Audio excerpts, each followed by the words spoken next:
I'm Susan. I've been married to Mike for 2 years now. He used to be a top sales executive at a major company, always leading the charts.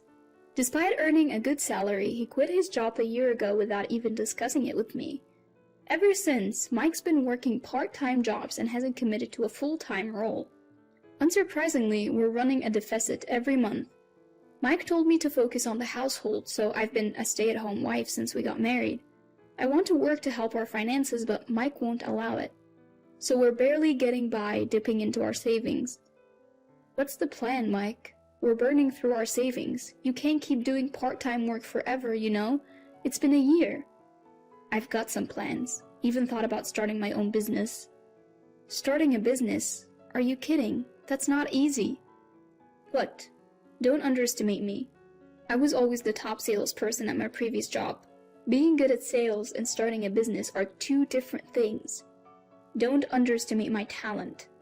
You have no idea how important I was to my previous company. If you were so important, why did you quit? Didn't really have a reason. I was just so good that I had no competition. It got boring, you know. What a waste. It was a good company. You wouldn't understand, Susan. You need motivation to work. Oh, is that so? You wouldn't get it unless you've been in the workforce. Who's stopping me from working? You are, Mike. Well, yeah. I can't predict what would happen if I let you work. What does that mean? You might cheat on me with some other guy. Plus, you'd use your job as an excuse to neglect the house, so no working for you. I'm not going to cheat, and we can split the household chores. I don't trust you not to cheat, and I don't want to do household chores. If you're so against me working, then find a full-time job yourself.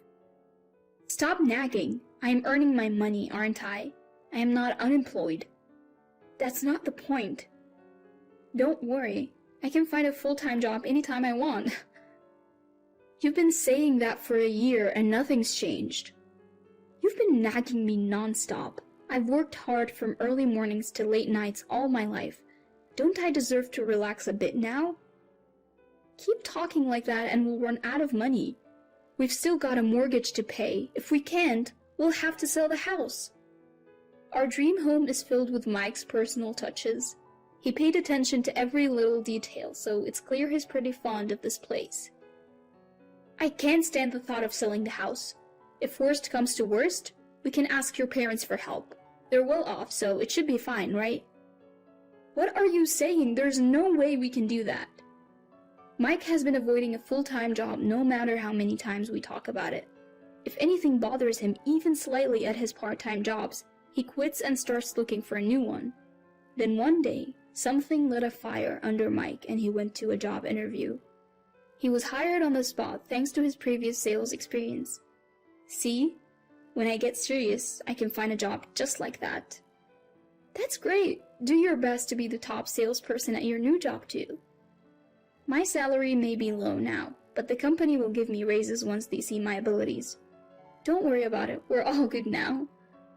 Is it going to be that easy? Do you even know who you're talking to? I am Mr. Mike, the top salesperson. That was at your previous job. Things might not be so simple now that you're in a different role. Susan, why are you saying that? Are you trying to kill my motivation? You're always talking like you know best when you've never even worked. I would work if you'd let me. Susan, just focus on taking care of the house. What you're saying is so messed up. Finally, Mike started working as a full-time employee. Although the salary was a fraction of what he made before, it was more secure than part-time work. Then came payday 3 months into the job. For some reason, Mike was furious. Why hasn't my salary gone up? What's with this company? You've only been there for 3 months. Salary increases aren't that quick, you know? This company is so stupid. Who do they think they're dealing with? You're still new. Just give it some time. I brought my talents to this small company, okay? I was a top performer at a major corporation. They should be grateful I even joined. They need to stop belittling me with this low salary. That's all in the past. Just prove yourself at your current job. Mike's overblown ego hasn't changed one bit. The situation remained the same even after 6 months. Then, the inevitable happened. I'm quitting my job. What? Why? I just don't fit in with a small company like that. Are you still saying that? After working there for 6 months, I've realized I belong in a renowned top-tier company. Your salary did go up by $100 this month. Why not stick with it a little longer? Only $100 raise after half a year? Clearly they're undervaluing me. You complain so much. Are you actually contributing enough to the company to deserve a raise? Excuse me, are you belittling me, Susan? My mere presence contributes to the company. What? That can't be true. You wouldn't understand, Susan. You've never been in the workforce. No, I don't understand what you're talking about, Mike. The boss doesn't realize how much value I bring just by having worked at a major corporation before. But you left that job, so it doesn't matter now. You don't know anything, Susan. You should be grateful to be married to a man like me. Why is that suddenly the topic? Show me some respect, or you regret it. Regret what? You regret not giving me the respect I deserve so you don't end up getting divorced. I could easily get a better job. I don't think it's that easy. Shut up! You have no right to say that. You've never worked. You're just a sycophant. Wait, what? Sycophant? What does that mean? You don't even know that. Housewives are so clueless. If you don't know, look it up. So I quickly searched on my phone. Sycophant. Someone who uses flattery to gain favor. So that's what you think of me, Mike. It's a perfect example. Considering you're living a happy housewife life with a competent man like me. I understand your feelings very well, Mike. I'm going to quit my current job and find a better one that suits me. Do as you wish, Mike. I hope you find a good one soon. With that, Mike quit his job again. Since then, he has only been working part-time and hasn't found a full-time job. Or maybe he doesn't intend to find one. Are you planning to live on part-time jobs forever? Isn't it time to get serious? Stop nagging. I haven't found a job opening that fits me. How will you know unless you try? I can tell just by looking at the job postings. Wow, what a talent. What's with that sarcastic reply? It's irritating. I hope you find a company that suits you, Mike. What's so funny? Be humble, you sycophant. Okay, but you don't have the right to tell me that. You don't earn anything. Don't forget that you can't live without me. I can live just fine without you. That's impossible. Then I'll leave. What? What will you do? Fine, go ahead. I can see you crawling back. Actually, that's my line. Don't crawl back to me, Mike. What? Who do you think I am? You're Mr. Mike, right? Don't contact me until I contact you. Of course. And so, I left the home I shared with Mike. For the time being, I went back to my parents' house, just an hour's flight away, until I could find another place to live. I didn't contact Mike for 3 months. Then, I got a call from him. When are you coming back? Come home soon. I told you not to contact me until I reach out, didn't I? What's up? What have you been doing for the last 3 months? Just come back already. Alright. I was thinking about coming back soon anyway. I'll be there tomorrow. Mike sounded relieved when I said that. There seemed to be some misunderstanding, but I went back home the next day to see Mike. What have you been up to for the last 3 months? I first went back to my parents' house, but now I have my own apartment. You're living alone? Yeah, that's right. Living alone is a waste of rent money. Come back home instead of wasting money like that. I have no intention of coming back here. What? Why? I came back today to pick up my stuff and to ask you to sign the divorce papers. Divorce papers? You're serious about divorcing? Do you think I'd come all the way here to joke about something like that? I'm busy, you know. What's the reason for the divorce? I don't see a future where we can live together, Mike.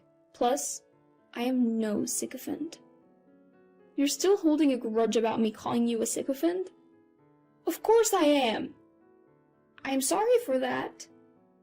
An apology won't cut it. So what's happening with your job?